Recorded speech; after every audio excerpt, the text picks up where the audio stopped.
문재인 대통령이 단행한 세 개 부처 개각으로 민주당 현역 의원 2명이 추가로 입각 대상이 됐습니다.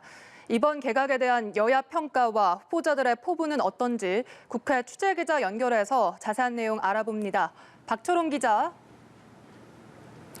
문 대통령이 단행한 이번 개각의 특징은 친문으로 분류되는 현역 민주당 의원인 권칠승, 황희 의원을 기용한 점입니다.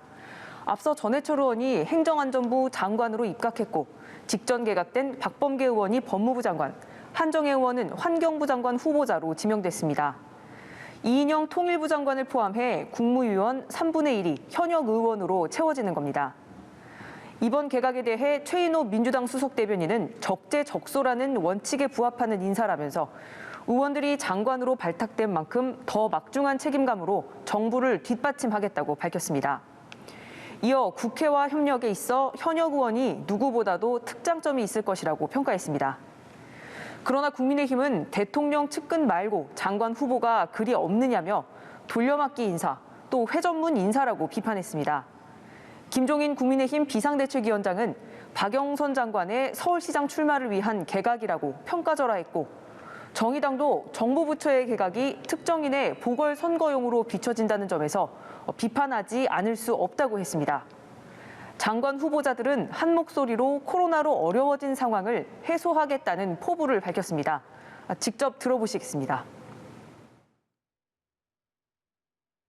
청문회 준비 차분하게 하겠습니다. 중소기업 정책 관한 것, 또 소상공인 지원에 관한 것, 지금 코로나 때문에 그게 이제 초미의 관심사니까요. 코로나19로 인해서 국민들이 되게 어려운 상황인데 또 제가 내정된 이 부처 기능이 이런 코로나 국면에서 국민들을 많이 위로해주고 힐링하는 그런 기능들이 있습니다. 그럼에도 불구하고 또 아이러니하게 코로나19로 인해서 가장 접근성이 취약하고 네, 이렇게 박영선 중소벤처기업부 장관의 사이로 민주당 서울시장 경선이 우상호 의원과 박 장관의 양자 대결로 굳어지는 모습이죠.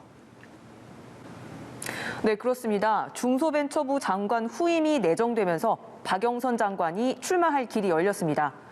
박 장관은 개각 발표에 앞서 오늘 아침 사의를 표했는데 조금 전 문재인 대통령이 이 사의를 제거했습니다.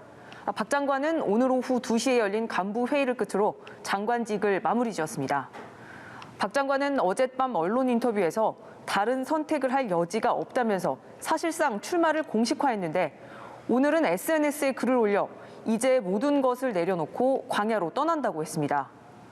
출마를 장기간 고심했던 박주민 의원은 오늘 아침 불출마를 결정했다고 밝혔고 앞서 출마설이 나왔던 김동연 전 경제부총리도 출마 의사가 없다고 했습니다.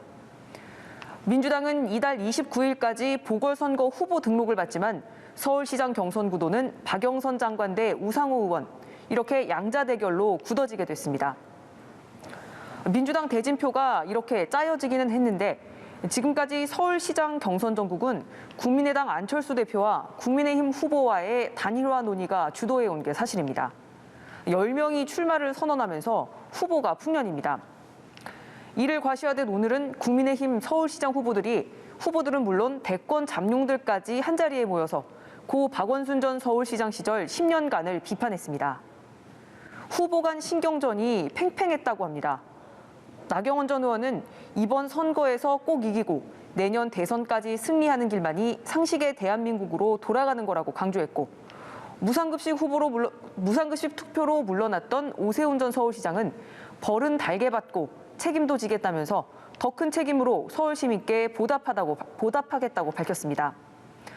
한편 국민의힘이 안철수 대표가 제안한 야권 통합 경선에 대해 부정적 반응을 보이자 안 대표는 제1야당이 문재인 정부가 아닌 안철수와 싸우는 것 같다고 불편한 마음을 드러냈습니다.